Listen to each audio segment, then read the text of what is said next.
Welcome back to Taiwan Outlook. Our guests today are Cathy, Michael, and Shanling. They are three members of the volunteer program A.I.D, assisting individuals with the disadvantages. Cathy, we've been talking about your experiences of teaching. Let's talk about your personal experience of living in those places. Do you feel any cultural shocks when you come back to Taiwan, especially to those places? Definitely. Before I came back to Taiwan, I didn't know what wenxiang was. And that's actually lighted to keep the mosquitoes away. That's right. And so, so basically my living condition was to live with the mosquitoes and cockroaches that we had. Definitely very different. Yeah, we didn't have air condition, so we had fans and wenxiang to keep all the insects away from our beds. How do you feel about that, especially about those kids living in that kind of conditions? At first, I was shocked to see that, but the kids seemed okay with it. And after a while, like after maybe 2 or 3 days, I realized that, yeah, it's fine. Like you get really used to it after a while. But did you feel frustrated at the very first day, when you came to those places? Yeah. First day I was feel a like little going bit, home right away? Not to that extent, but I was definitely a little shocked. Yeah. How about you, Michael? Okay, the first day we got to the dorm, I was pretty shocked because we only had like 2 really small beds, and it was 4 of us, 4 guys. Okay. And so it was 2 of us in 1 bed, right? And then like, I was sleeping next to a somewhat smaller guy. So like, it was kind of uncomfortable because like he would turn around during nights and then all that. And then like the first night, I had like a gecko on my head while I was sleeping. And I woke up with the gecko on my head. And then like, we had this mosquito zapper thing. And then like, each time a mosquito would just fly into it, it would go bah, right? So the whole night I was like, bah, bah, bah, bah, bah. It was like a machine gun or something. And we had no AC, so each of us had a fan. So like, usually we adjusted to taking cold showers, because if we were to take warm showers, we would come out and start sweating. Yeah, sweating. Yeah, so then we all had fans and we just blow the fan in our faces. Yeah. Okay, how about you, Shanling? I think Eli's much better, I guess. Yeah, compared to these two, I think I was spoiled. We lived in the elementary school that was like just up the hill, and it was very well equipped. We had AC, we had decent bedrooms and bathrooms. I'd say I had a good living experience. Yeah, but how about cultural differences between you and the local people, especially with kids? The kids, I'd say, they're just very carefree, and they'd always, on their free time, they'd want to go to the beach, go swimming, ride their bikes. And whereas I guess in America, we're used to staying indoors. That's right. Or staying in an equipped facility on our laptops or whatnot. The kids are very not so dependent on technology. Yeah.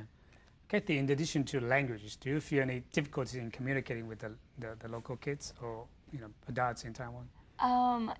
Yes, because a lot of kids, not only the language itself, but also like the way they act is very different. And so like, I guess in America, when you give someone a hug, it's not that big of a deal. But there, it's like when you give someone a hug, it's kind of like, oh, you like them, you have feelings for them.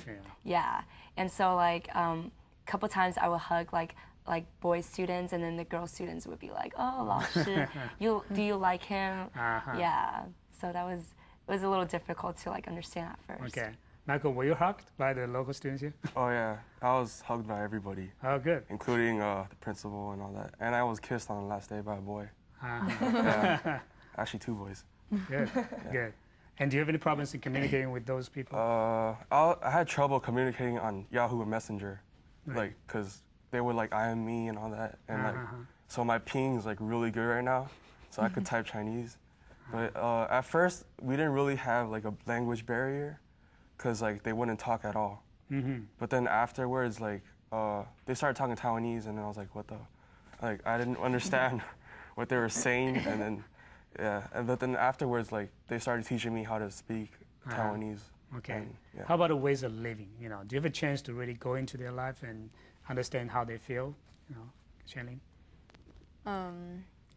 Well, I'd say that I got a pretty good outlook on their living style, and I'd say it's pretty easy. It'd be pretty easy to adapt to it, just because I felt like it wasn't that much different, actually.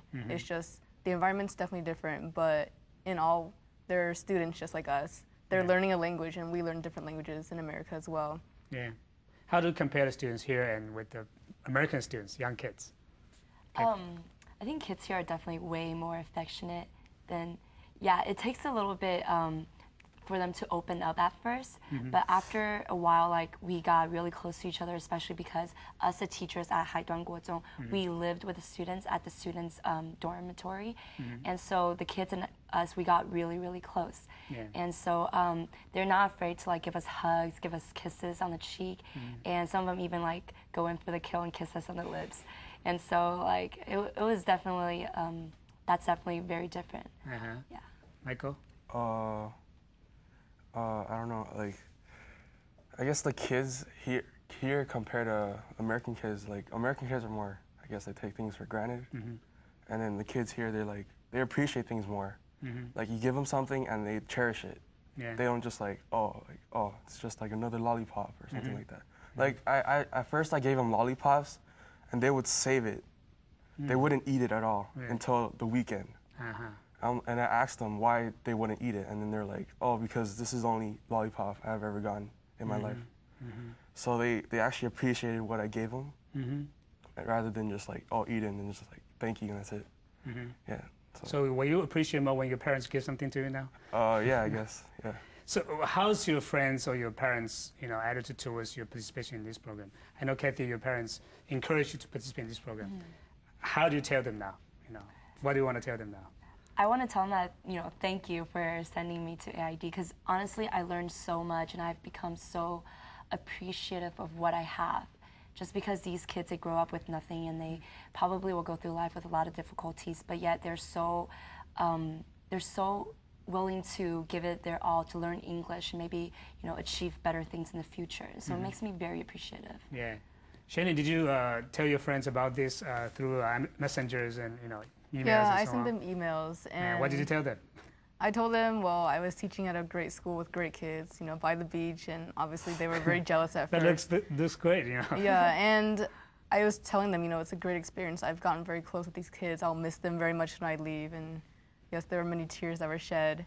And I think my friends' reactions were that it sounded like from me that it was a very great experience, and they all wish they could join in the future. Yeah. How about your parents? Do they feel great that you have that kind of experience brought back home? I think so. I think they're grateful that I've had this experience to experience another part of Taiwan, and I'm very glad that they pushed me to do this. How about you, Michael?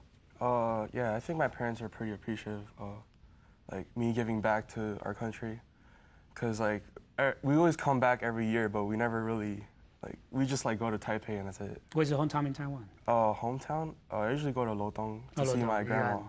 Yeah. Okay. Yeah, and we usually don't do teach or help other people in Taiwan. We just come and visit, have a vacation, and that's it. And this program really realized how lucky I am to have all the things that I have in my life. And I'm glad that my parents pushed me to go to this program and attend this. Yeah. May you choose teaching as your career? Oh, I don't think so. Why? It's so tough. I think being a teacher? It was pretty complicated at first. How about you, Cathy? I think, teaching is not my thing.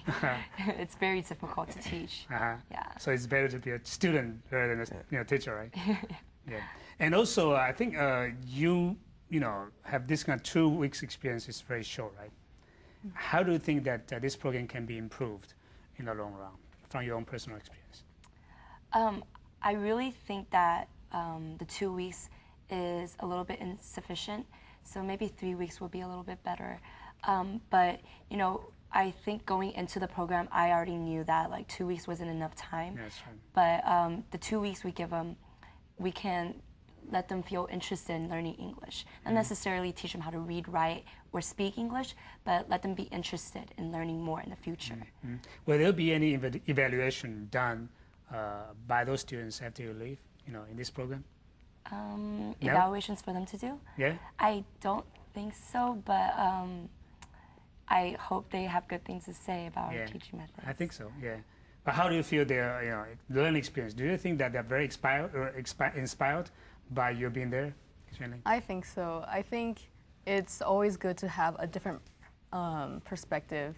And, you know, for their whole life so far, they've had Chinese teachers teaching them English. And then having suddenly foreigners coming to teach them English is a very different perspective. And I think that, I hope at least, that it has inspired them to really study hard. And I've told my students, you know, learning English is a huge benefit to you, especially since you know Mandarin already. And I mean, I'm constantly emailing them, they call me, and they miss me a lot, and I always tell them, you know, keep practicing your English. Yeah. So Michael, do you still keep communication with these kids? Yeah. Through email? Like the kids usually call me like at 10 at night. Like pretty much ever since I left, they always called me. Really? Yeah, and like we always go on Yahoo Messenger and talk to each other, communicate, see what's going on with their lives, like if they have any problems, and then like I would give them advice sometimes, like sometimes they would like they had like a problem with their parents or something, because like I think the father left, and then I was just like, oh, just tell them to keep it up and just like forget about it, but like You're really like a big brother now. Yeah, more like a therapist too. Huh? Yeah, it just helps them like comfort them and stuff. Okay, and Cathy, you still have communication with those kids? Yeah, for sure. They text me, and they actually talked to one of my students right before I came here on the phone, and she was telling me about how her grandma had to pay a big phone bill because they kept calling us, and yeah. Yeah, but if they go back to the States, you know, Canada or other places, do they continue to make long distance calls, international calls, you know, to get to you, or want to use messengers, I guess? I guess messengers would be the way to go, because long distance phone calls, they're very pricey for the kids. Right. Yeah. And they all have access to the internet, you know, for those kids? A lot of them, I think, don't, but like at the school that we teach at, Haiduan, they have internet there. So a lot of them said that once school starts, they're going to go there every single day after school to talk to us on the internet. Yeah. And is there any network after you finish your program here? Will there be a network that, you know, try to get those people, you know, volunteers together, and there will be some, you know, experience sharing among yourselves? I'm not aware of any network, but I definitely think that we will all keep in touch. The teachers I worked with, we all got very close, and luckily we all go to school in California, so it should be easy to keep in touch, especially with internet as well. That's right. Yeah. Michael, you go into you know, set up this kind of association, alumni association, for your, you know, members of the program. Well, I think like everyone has Facebook now, so like you probably set up a group on Facebook, so like everyone can just get together, share experiences, and sort of help the future volunteers. That's right. Yeah. Okay. Do you think that the orientation program should invite those people who served in these programs in the past and come back and to give them some personal experiences? You know, would that be useful and helpful? I think so, definitely, to talk about their experiences from the previous year. Yeah. During your orientation this year, do you have this kind of experience learned from the previous, you know, participants?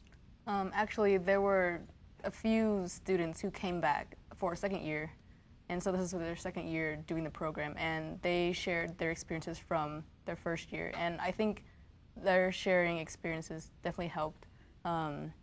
They told us what to expect at first, like the first day, and I did see those. I was like, wow, they were very accurate. Yeah. Any one of you planning to come back next year again? Hopefully. Hopefully. Michael? I'll think about it. Think about it, which place you want to go, right? Yeah. First. But I think in general, this program is expanding. Yeah. Apparently this year we have more than 100 students participate in this program. And apparently there must be some incentives for you to participate in this program. In addition to your personal individual interest, what do you think are the most attractive part of this program, Cathy?